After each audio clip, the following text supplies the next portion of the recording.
Olá pessoal, vamos a mais uma aula do nosso curso de fresamento, programação, CNC, comando Siemens 810D. Então nessa aula nós vamos falar aqui sobre a introdução à programação. Então olhando assim, né, o programa ele é feito em partes, né? Então eu tenho inicialmente aí o cabeçalho do programa. Então o que a gente vai escrever nesse cabeçalho do programa? Através do cabeçalho do programa, são introduzidos o nome do programa e as funções que determinam os modos de programação. Códigos G. Inicialmente, nós vamos ter os códigos G ali na programação, necessários à execução do programa. Vou ter que colocar lá o sistema de coordenadas empregado, o plano de trabalho desejado, o sistema de medição, zero peça. Então, são vários códigos que eu vou ter ali nesse cabeçalho. Eu também vou definir número de ferramenta, o valor da rotação do eixo árvore, o sentido de rotação, né? O corretor de ferramentas, tudo isso vai no cabeçalho. Depois do cabeçalho, eu tenho lá a parte do desenvolvimento, que seria trabalhar as coordenadas, o perfil da peça, ou a trajetória da ferramenta. E por último, a finalização do programa, o afastamento dessa fresa, desligando alguns códigos e a função M30 lá que vai terminar o programa. Então no meio disso tudo eu tenho ali, por exemplo, se eu quiser escrever um comentário no meio do programa, a gente escreve nome do programa como comentário, a gente coloca algum comentário nas ferramentas que a gente vai trabalhar para deixar expresso para outros operadores que vão utilizar, né? Então, o caractere que define um comentário é o ponto e vírgula. Então, quando eu for escrever uma informação que fique só para comentário, eu tenho que inserir o ponto e vírgula antes de escrever esse comentário. O texto de um comentário deverá estar logo após o caractere, através do qual é possível passar instruções ou informações ao operador.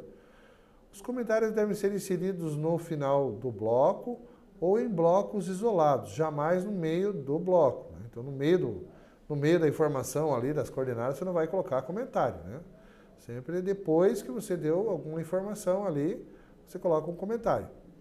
O comentário poderá ter até 120 caracteres, dos quais apenas 43 aparecerão na tela, né? Então, eles serão apresentados no campo de comentário. Tá? A finalização do programa, né? Como a gente falou, vai chegar um momento que você vai ter que finalizar esse programa. Então, ao final do programa será representado por uma função miscelânea, é o M30, né? Específica lá para que o comando entenda que terminou esse programa. Tá? Então ela vai sozinha lá na última linha de programação e vai encerrar esse programa e retornar a leitura lá para o início novamente.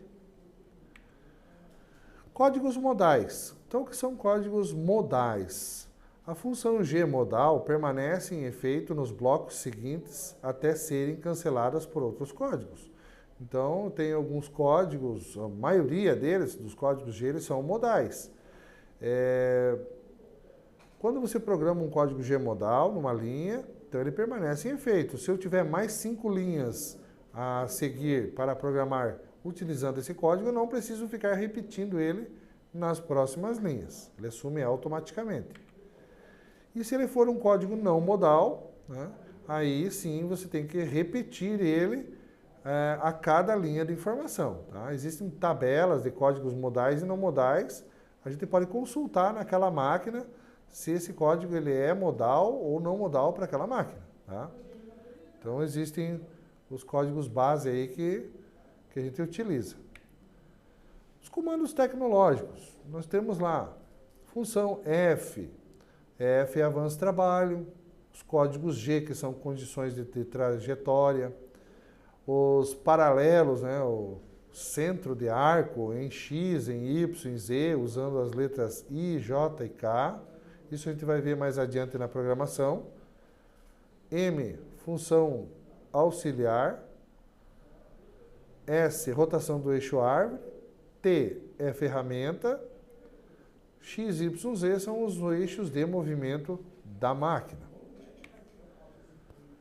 Existe a função N. Então, o N, cada bloco ou sentença de informação é identificado pela função N, seguida de 4 dígitos.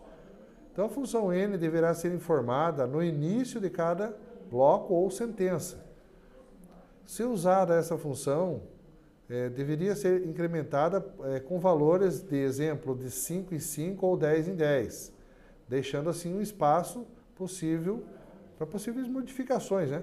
Então veja assim, ó, eu inicio, por exemplo, eu vou dar um passo de 5 em 5. Então no meu programa, a primeira linha vai um N5, para identificar essa linha, depois N10, N15, N20, N30, N25, N30, né, de 5 em 5.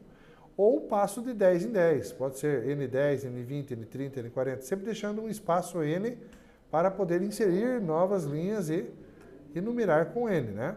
Tá? Um exemplo aqui, ó, por exemplo, então, N50, N55, se tivesse mais uma linha aqui, N60, N65, N70, então as linhas enumerando num passo de 5 em 5, né? Também pode ser de 10 em 10. A função P no comando Siemens, ela indica o número de repetições de uma subrotina ou subprograma. Então, quando eu indicar uma função P no programa, ele entende que eu quero repetir uma parte ou uma seção, uma subrotina do meu programa. A função F é usada para programar a velocidade de avanço em milímetros por minuto, no nosso caso aqui, né? O L define o número de subprograma. Então, quando a gente trabalhar lá, mais para o final aí da programação, com subprogramas, o L é usado para definir o número daquele subprograma que eu estou chamando, né? E posso usar o L para chamar o subprograma e a função P para repetir esse subprograma. Função goTo, no inglês do goTo é vai para, né? Então, a função auxiliar goTo, precedida de um valor numérico, executa desvios incondicionais. No programa, ele deverá ser programado em bloco separado.